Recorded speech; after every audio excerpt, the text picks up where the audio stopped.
Fala aí, galera, vamos começar a fazer a lista 5. Bora?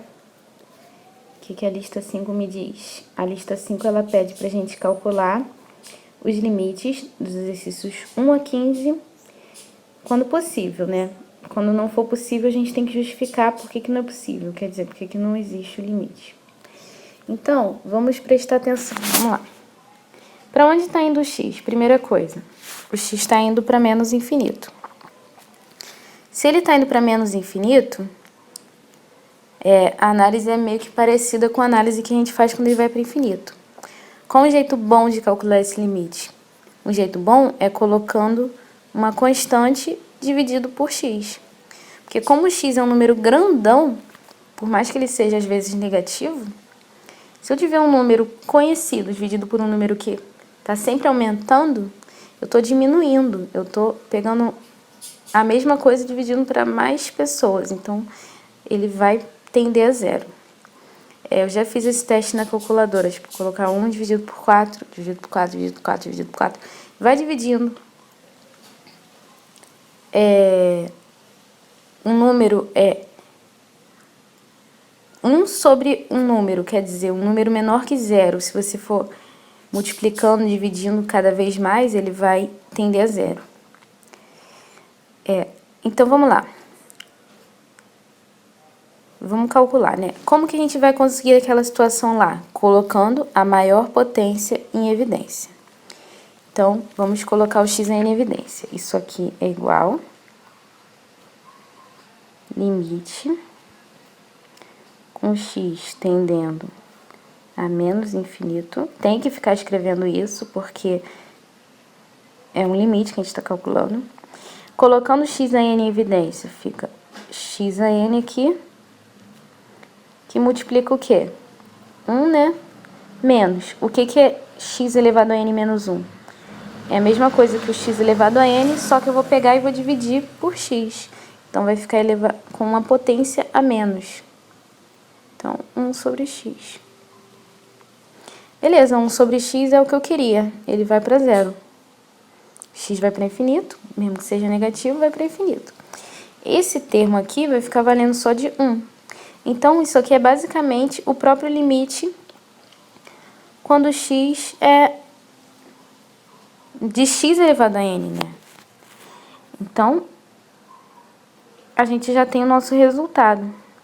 Isso aqui, quando o n for... O n que vai decidir, né? Quanto que vai dar. Por exemplo, se o n fosse 1, daria infinito. Daria menos infinito, na verdade, né? Porque é só o próprio x. Se o n for 2, vai dar mais infinito, porque eu vou ter dois números negativos se multiplicando, então dá mais. Ou seja, a gente pode perceber daí, colocando, se quiser pode pensar em outros números naturais, mas a gente já consegue perceber que toda vez que o n for par, isso daí vai tender ao infinito positivo. Quer dizer, os sinais de menos eles vão estar sempre se cancelando. Quando o n for ímpar, sempre vai ter um sinal de menos sobrando. Então, vai para menos infinito.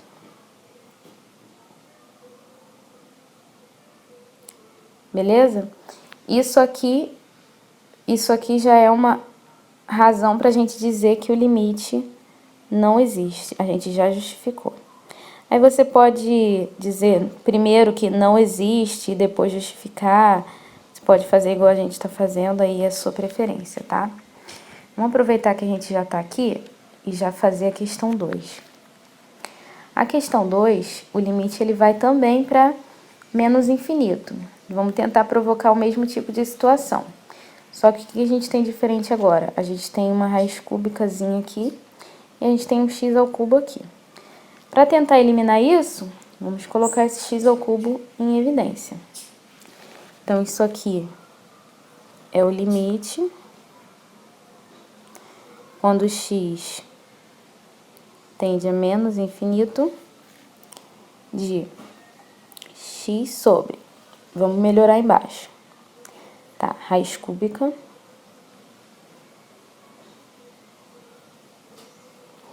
colocando x ao cubo em evidência, colocou o que lá dentro?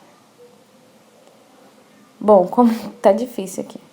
Como eu coloquei o x ao cubo em evidência,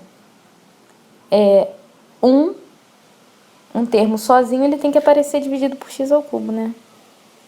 1 sobre x ao cubo, menos o quê? Menos 1. Beleza.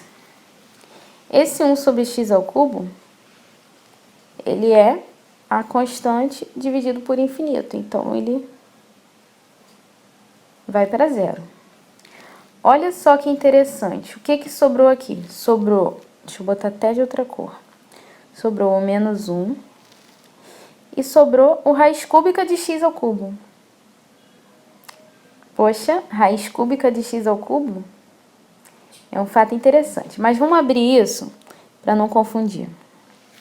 Às vezes a gente faz isso para não se confundir, mas às vezes eu confesso, fazendo prova, eu faço para não confundir o professor, porque se o professor ficar confuso com a minha solução, ele vai me dar zero. Eu não quero zero. Então, ó, vamos separar raiz cúbica de x ao cubo, raiz cúbica de menos 1. Porque sobrou aquele menos 1 ali. Isso aqui vem daquela propriedade que a raiz de um produto é igual a raiz de 1 vezes a raiz do outrozinho. Tá bom? Então, beleza.